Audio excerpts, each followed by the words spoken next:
ಗಟ್ಟಿ ಬೆಲ್ಲ ಮನೆಗೆ ತಂದಿದ್ದೀರಾ? ಆ ಬೆಲ್ಲನ ಹೇಗೆ ಪುಡಿ ಮಾಡೋದು ಅಂತ ನೋಡ್ತಾ ಇದ್ದೀರಾ?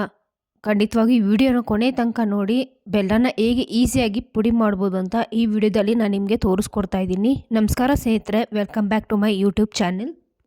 ಗಟ್ಟಿ ಬೆಲ್ಲ ಮನೆಗೆ ತಂದಾಗ ಮಿಕ್ಸಿ ಜಾರ್ಗೆ ಹಾಕಿ ಪುಡಿ ಮಾಡ್ತಾ ಇದ್ದೀರಾ? ಮಿಕ್ಸಿ ಜಾರ್ಗೆ ಹಾಕೋ ಬದಲು ಈಸಿ ಮೆಥಡಾಗಿ ಹೇಗೆ ಪುಡಿ ಮಾಡೋದು ಅಂತ ನಾನು ಇಲ್ಲಿ ತೋರಿಸ್ಕೊಡ್ತಾ ಇದ್ದೀನಿ. ಇಲ್ಲಿ ಸ್ಟವ್ ಮೇಲೆ ನಾನು ದಪ್ಪ ತಳ ಇರುವಂಥ ಬಾಣಲಿನ ಇಟ್ಕೊತಾ ಇದ್ದೀನಿ. ಈ ಬಾಣಲಿಗೆ ಸ್ವಲ್ಪ ಪುಡಿ ಉಪ್ಪನ್ನ ಸೇರಿಸ್ಕೊತಾ ಇದ್ದೀನಿ. ಈ ರೀತಿ ಪುಡಿ ಉಪ್ಪು ಸೇರಿಸ್ಕೊಂಡಿದ ನಂತರ ಒಂದು ಪ್ಲೇಟ್ ಅಥವಾ ಯಾವ್ದಾದ್ರು ಬಾಕ್ಸ್ ಇರುತ್ತಲ್ಲ, ಆ ಬಾಕ್ಸ್ದು ಕ್ಯಾಪ್ನ ಈ ರೀತಿ ಇಟ್ಕೊಳ್ಬೇಕು. ಇದಾದ ನಂತರ ನಾನು ಇಲ್ಲೊಂದು ಬೌಲ್ನ ತೊಗೊತಾ ಇದ್ದೀನಿ. ನೀವು ಎಷ್ಟು ಬೆಲ್ಲ ತೊಗೊತೀರೋ ಅದು ಇಡಿಸೋ ಅಷ್ಟು ಬೌಲ್ನ ತೊಗೊಂಡು ಈ ರೀತಿ ಇಟ್ಟ ನಂತರ ನಾವೇನು ತೊಗೊಂಡಿದ್ದೀವಿ ಬೆಲ್ಲ ಅದನ್ನು ಇದರೊಳಗಡೆ ಸೇರಿಸ್ಕೊಂಡು ನೀಟಾಗಿ ಗಾಳಿ ಆಡದೇ ಇರೋ ಥರ ಒಂದು ಕ್ಯಾಪ್ನ ಕ್ಲೋಸ್ ಮಾಡಿ ಮೀಡಿಯಂ ಫ್ಲೇಮಲ್ಲಿ ಒಂದು 10 ನಿಮಿಷ ಆಗಿ ಬಿಡಬೇಕಾಗತ್ತೆ.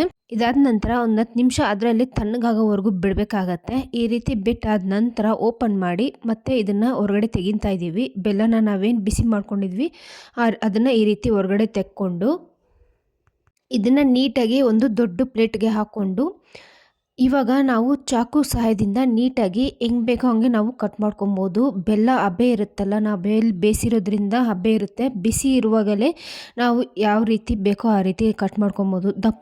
ದಪ್ಪ ಬೇಕು ಅಂದರೆ ದಪ್ಪ ಕಟ್ ಮಾಡ್ಕೊಬೋದು, ಅಥವಾ ಸಣ್ಣಗೆ ಬೇಕು ಅಂದರೆ ನೀಟಾಗಿ ಬಿಸಿ ಇರೋದ್ರಿಂದ ನೀಟಾಗಿ ಹೆಂಗೆ ಬೇಕೋ ಹಂಗೆ ಕಟ್ ಆಗುತ್ತೆ.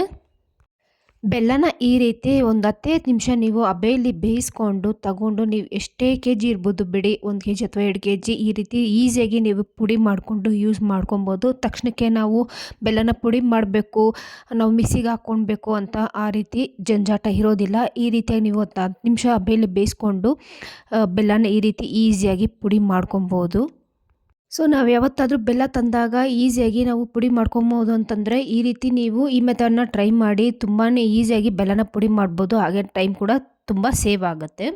ಹಾಗೆ ಇದನ್ನು ಒಂದು ಪ್ಲೇಟ್ಗೆ ಹಾಕ್ಕೊಂಡು ಇಲ್ಲಿ ದಪ್ಪಗೆ ಏನಾದರೂ ಉಳಿದಿರಿದ್ರೆ ಅದನ್ನು ಸ್ಮ್ಯಾಶರ್ ತೊಗೊಂಡು ಈ ರೀತಿಯಾಗಿ ನೀಟಾಗಿ ಸ್ಮ್ಯಾಶ್ ಮಾಡಿಕೊಂಡ್ರೆ ಆಯಿತು. ನೀಟಾಗಿ ಪುಡಿ ಆಗುತ್ತೆ. ಯಾಕಂದರೆ ನಾವು ಹಬೆಯಲ್ಲಿ ಬೇಯಿಸಿರೋದ್ರಿಂದ ಸುಮ್ಮನೆ ಹಂಗೆ ಮಾಡಿದ್ರೆ ಅದು ನೀಟಾಗಿ ಪುಡಿ ಆಗುತ್ತೆ, ತುಂಬ ರಿಸ್ಕ್ ಏನು ಇರೋದಿಲ್ಲ. ಈ ರೀತಿ ನೀವು ಸ್ಮ್ಯಾಶರ್ ಹೆಲ್ಪಿಂದ ನೀಟಾಗಿ ಪುಡಿ ಮಾಡ್ಕೊಬೋದು. ಸೊ ನೀವು ಒಂದೇ ಸರಿ ಬೆಲ್ಲ ತಂದಾಗ ಈ ರೀತಿ ನೀವು ಪುಡಿ ಮಾಡಿ ಇಟ್ಕೊಂಡ್ರೆ ನಾವು ಕಾಫಿ ಟೀಗೆ ಅಥವಾ ಏನಾದರೂ ಸಡನ್ನಾಗಿ ಸ್ವೀಟ್ ಮಾಡಬೇಕು ಅಂತಂದಾಗ ಈಸಿಯಾಗಿ ನಾವು ಯೂಸ್ ಮಾಡ್ಕೊಬೋದು.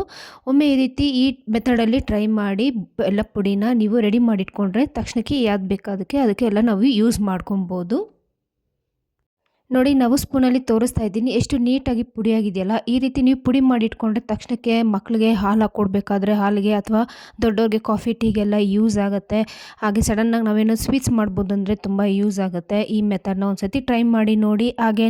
ಹಾಗೆ ಈ ವಿಡಿಯೋ ಇಷ್ಟ ಆಗಿದ್ದಲ್ಲಿ ಒಂದು ಲೈಕ್ ಕೊಟ್ಟು ಹಾಗೆ ನನ್ನ ಚಾನಲ್ನ ಸಬ್ಸ್ಕ್ರೈಬ್ ಮಾಡ್ಕೊಳ್ಳಿ. ನಿಮ್ಮ ಫ್ಯಾಮಿಲಿ ಫ್ರೆಂಡ್ಸ್ಗೆ ಈ ವಿಡಿಯೋನ ಶೇರ್ ಮಾಡಿ. Thank you for watching friends. Bye.